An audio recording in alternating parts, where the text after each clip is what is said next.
ಈ ಪ್ರಿಯಾಂಕಾ ಖರ್ಗೆ ಯಾವ ರೀತಿ ವ್ಯಕ್ತಿ ಅಂತಂದರೆ ನಮ್ಮಲ್ಲೊಂದು ಹಿಟ್ ಆ್ಯಂಡ್ ರನ್ ಅಂತಾರೆ, ಗುದ್ದು ಓಡೋಗು ಅಂತ ಹೇಳ್ಬಿಟ್ಟು ಆಕ್ಸಿಡೆಂಟ್ ಆದಾಗ.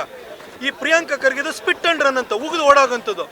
ಆತ ಹಿಂದೆ ಇದ್ದಾಗ್ಲೂ ಕೂಡ PSI ಆಗೋಣ ನನ್ನ ಹತ್ರ ದಾಖಲೆ ಇದೆ. ಎಲ್ಲಪ್ಪ ದಾಖಲೆ ಕೊಟ್ರೇನ್ರಿ? ನಿಮ್ಮ ಸರ್ಕಾರ ಬಂದು 1.5 ವರ್ಷ ಆಯಿತು. ಒಂದು ಹಗರಣದ ಬಗ್ಗೆ ಯಾರು ತನಿಖೆ ಮಾಡಿದ್ರೇನ್ರಿ? ಇದೇ ಪ್ರಿಯಾಂಕಾ ಖರ್ಗೆ ಬಿಟ್ಕಾಯಿನ್ ಹಗರಣ ಅಂತ ನಿಮ್ಮದೇ ಸರ್ಕಾರ ಬಂದಿದೆ. ಬಿಟ್ಕಾಯಿನ್ ಹಗರಣದ ಬಗ್ಗೆ ಏನು ಮಾಡಿದ್ರಿ? ಇವಾಗ ಅವರ PS ಹೆಸರು ಬರೆದು ಬಿಟ್ಟು ಯಾರು ಸೂಸೈಡ್ ಮಾಡಿಕೊಂಡ್ರೆ ಸಾಕ್ಷ್ಯ ಕೊಡಿ ಅಂತ ಕೇಳ್ತೀರಿ. ನೀವಿಷ್ಟು ಆರೋಪ ಮಾಡಿದ್ರಿ, ಸಾಕ್ಷ್ಯ ಕೊಟ್ರ? ಆಯಿತು, ಸುಳ್ಳು ಹೇಳಿಕೊಂಡೆ ಅಧಿಕಾರಕ್ಕೆ ಬಂದಾಯಿತು. 40% ಬಗ್ಗೆ ಇವತ್ತರೆಗೂ ಆದರೂ ಒಂದು ದಾಖಲೆ ಸಿಕ್ಕಿದೆಯಾ? ಇವತ್ತು ಇಡೀ ರಾಜ್ಯವನ್ನು ಲೂಟಿ ಮಾಡ್ತಾ ಇರುವಂಥವ್ರು ಇವರು. ಈ ಪ್ರಿಯಾಂಕಾ ಖರ್ಗೆನ ರಾಜ್ಯ ಜನತೆಗೆ ಗೊತ್ತಾಗಿದೆ. ಆತ ಈ ಉಗಿದು ಓಡೋಗುವಂಥ ಪ್ರವೃತ್ತಿಯನ್ನು ಅವರು ರೂಢಿ ಮಾಡ್ಕೊಂಡ್ಬಿಟ್ಟಿದ್ದಾರೆ. ಸಿದ್ದರಾಮಯ್ಯನವರೇ, ಇಂಥವ್ರನ್ನ ನಿಮ್ಮ ಕ್ಯಾಬಿನೆಟಲ್ಲಿ ಇಟ್ಕೊಳ್ಳೋದ್ರಿಂದ ನಿಮಗೂ ಏನು ಶ್ರೇಯಸ್ ಬರಲ್ಲ. ನೀವು ಕಳಂಕಿತರಿದ್ದೀರಿ. ಕಳಂಕಿತರನ್ನೇ ಕೂಡಿದಂಥ ಒಂದು ಸರ್ಕಾರವನ್ನು ನೀವು ನಡೆಸ್ತಾ ಇದ್ದೀರಿ ಅನ್ನೋದು ರಾಜ್ಯದ ಜನತೆ ಗೊತ್ತಾಗಿದೆ.